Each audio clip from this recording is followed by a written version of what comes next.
Hello, how are you? My name is Aisha, and today I'd like to speak to you guys about the history of Black churches being burnt down. This article is from the HuffPost. This article is called There Have Been at Least 100 Attacks on Black Churches Since 1956. When the Capitol riots happened, I made a few videos and I made a commentary video about how most of Americans' religion or Christianity is basically the gun, the Bible, and the cross. I say that because I truly don't believe that most people are Christians. I totally don't believe that most Americans are God-fearing people. You can't be a God-fearing person and then burn down a church. You can't be a God-fearing person and kill a child unnecessarily. You can't be a God-fearing person and hang people from trees. So I'm just trying to figure out where exactly these people found God while they were doing all these horrific things. So here we go. I will read this article to you and then I will give you some commentary. I thank you for watching. P.S. Every time I do a video with an article in it, as soon as I upload it to YouTube, it is blurry. That is not my fault. When I record the video, it is clear as day. When I upload it, it is blurry. So just FYI. I appreciate you guys listening and watching. Thank you. So this article is actually from 2015. I have another article. I have a few other articles that I want to get into. I don't really know if I'll get into them today, but I just want to understand or make you guys think about how these people call themselves Christians or God-fearing people or Christ-like people while they're doing all these evil deeds. I just want you to think about that. So I'm going to open up this article. Okay, so I will start. Within the past 2 weeks, 6 predominantly Black churches in St. Louis, Missouri, have been the target of arsonists. The doors of each church have been torched.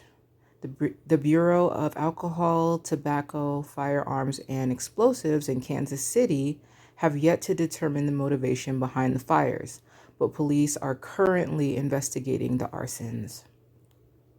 You notice how when it happens to a Black church or just a church with people of color, I know people don't like those terms, but let's just use layman terms. No one ever has a motivation behind this. They won't just call it hate, because we all know that you have to be hateful to burn somebody else's property down, but they won't call it a hate. But let a group of anybody you choose, Blacks, Mexicans, Asians, let a group of us go to a white church and burn some shit down and see how fast you are either killed or taken to the clink. Think about that. The latest in this string of arsons mark at least the 9th attack on a predominantly Black church since Dylan Roof allegedly opened fire at the Emmanuel African Methodist Episcopal Church in Charleston, South Carolina in June. It also marked at least the 100th Black church that has faced an act of terror since 1956. Although many church burnings, bombings, and other hate crimes went underreported before and during the civil rights era, we know of at least 100 cases since the 1950s when American Black churches, which, like many churches, are places of worship and community, were the targets of what can only be described as domestic terrorism. Our list contains relatively few incidents from the 1970s and 1980s, in part because exhaustive reports from those years are hard to find. Classic. There was a spike in violence against churches in the 1990s, which led Congress to pass the Church Arson Prevention Act in 1996. Okay, let's just be real. These were probably most likely white people. Let's just keep it all the way 100. These probably weren't black people going and burning black churches down. I'm not saying that black people don't burn black churches down. But let me say this. Black people get all these labels. They get all these stereotypes. But the one label and stereotype that they don't give us is that we're compassionate and we love God. I know that we're off the hook, off the chain half the time. And that's not all of us. But one thing you can give us is that we love our Creator. So I'm just trying to figure out why you have to pass laws in order for white people to not hurt black people when you know it was a problem. We know it's a problem. We knew it was a problem. They knew it was a problem, yet no one does anything about it. This is exactly why we're still here. Everyone continues to act like racism doesn't exist, yet racist shit is always popping up. And if you leave it to the dominant race, the same people that hung you, firebombed your house, killed your children, those are the same people, or at least of the same ancestral lineage of the people that later today tell you that racism doesn't exist. These are people that you flat out should not listen to, period. In response to most recent attacks, the Black community and outside groups have rallied around the affected congregants by opening their doors for special prayer services and raising money to rebuild burned churches. Still, the fact remains that Black churches have consistently been a target in this country. Consistently been a target in this country. Calm, clear-minded, God-loving Black people that ain't hurting nobody have to run the risk of having their lives being taken or their property being damaged because hateful demons want to hurt them. But there's no racism in the United States. Attacks on historically Black churches, 1950s to present. So obviously there's bombing, arson, shooting, vandalism. I'm not going to go through all of these. I just want to go through some of them so you can try to understand that this is a problem. It's always been a problem. And if the problem is to be fixed, it is a one-sided problem. It is not an us problem. The worst thing that you can say about Black people is that we hurt each other. Most of our crimes are crimes of vicinity or proximity. We hurt people around us. Same with whites, same with Asians. So this whole Black on Black crime is bullshit because we all hurt the people around us. And if you just happen to be Black, you hurt other Black people. If you happen to be white, you hurt other white people. So all that other stuff is bullshit.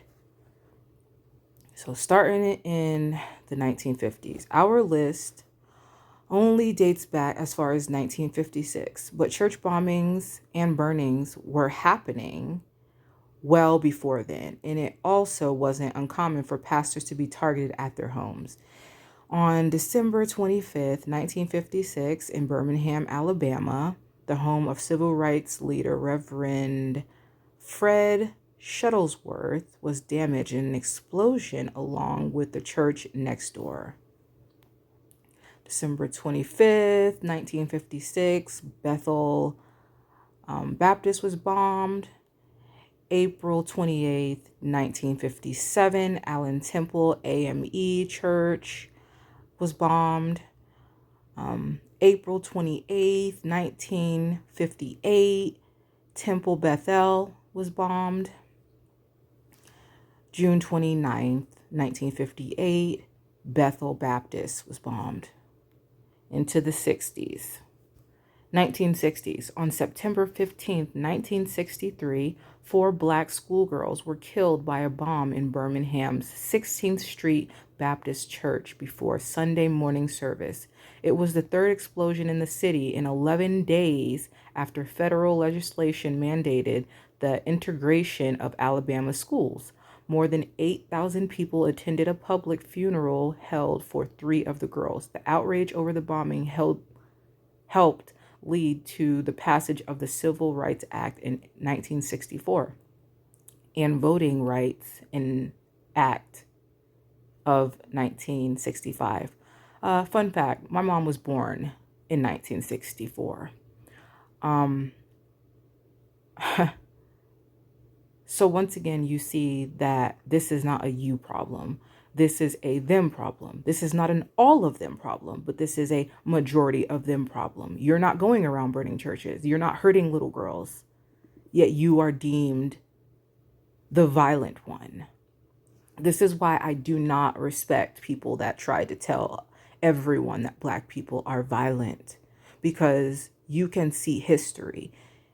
It always throws me off that we have history, yet no one looks into history and they still want to point the fingers at other people when you know most of the problems come from the dominant race.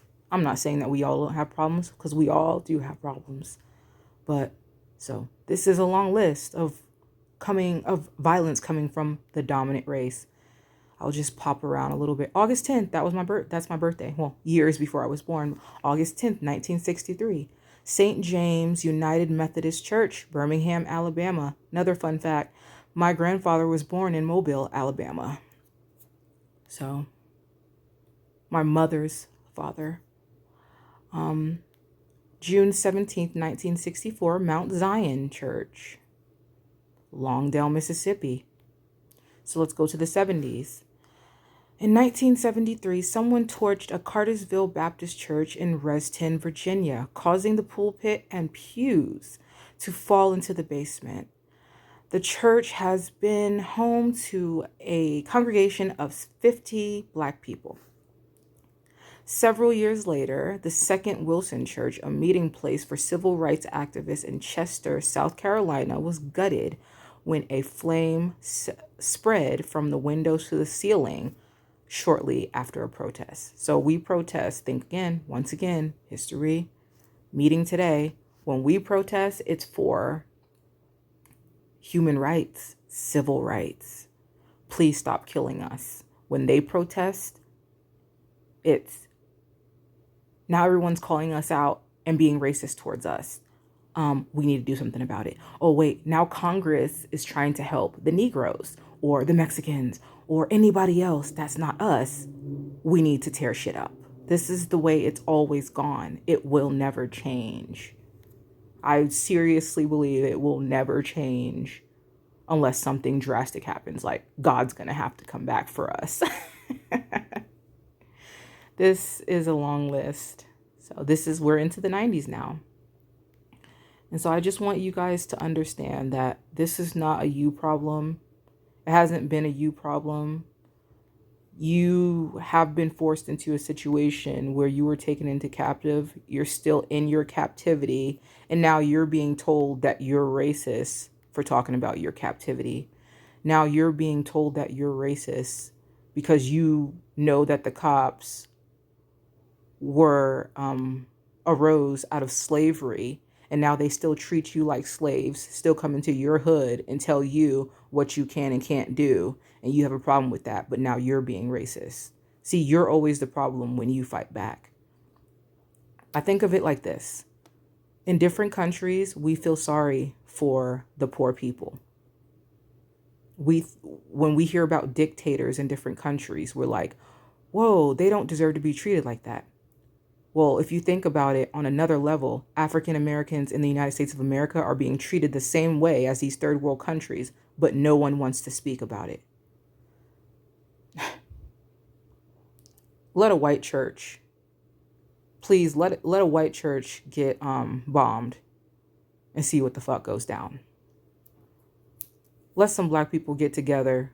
Let an array of people, just all colors, get together and bomb a white church and see what happens. They will start knocking down doors as soon as they get a chance. So basically what I wanted to show you guys is what I was looking at. And I came across this, and I'll end this. So it says, white churches burn down. I find this hilarious. They don't tell about any white churches go down or being burned down. But then they talk about this dude, U.S. man given 25-year prison term after setting fires to 3 Black churches. This dude right here. November 3rd, 2020, last year. We don't even know when he did it. Man admits burning churches to raise black metal profile. A 22-year-old man has pleaded guilty to intentionally setting fire to 3 African-American churches in the U.S. state of Louisiana. So he didn't go to 3 white churches. He didn't go to his grandmama church. He didn't go to his grandpapa's church. He went to a person of color's church. He made sure that he said in his mind and with his actions, I'm going to go screw up some stuff for black people. I'm going to go mess up some people that are doing nothing to me. He didn't go to the hood. He went to calm, docile parishioners. He went to a calm, docile place where he knew he would get no pushback, so he could burn down churches to raise a profile. This is how these people think. It's either I want to put you in your place, Negro, or I want to gain likes. Pathetic. So I just wanted to leave you guys with that. I know this was kind of long. I appreciate you guys listening. I just thought this is important. Whether you go to church or not, I don't mess with Christianity at all. I deal with our Creator. But I just need you to understand this is how diabolical certain people are, to where they won't come to your house and start no shit. They go after your spirituality and your religion.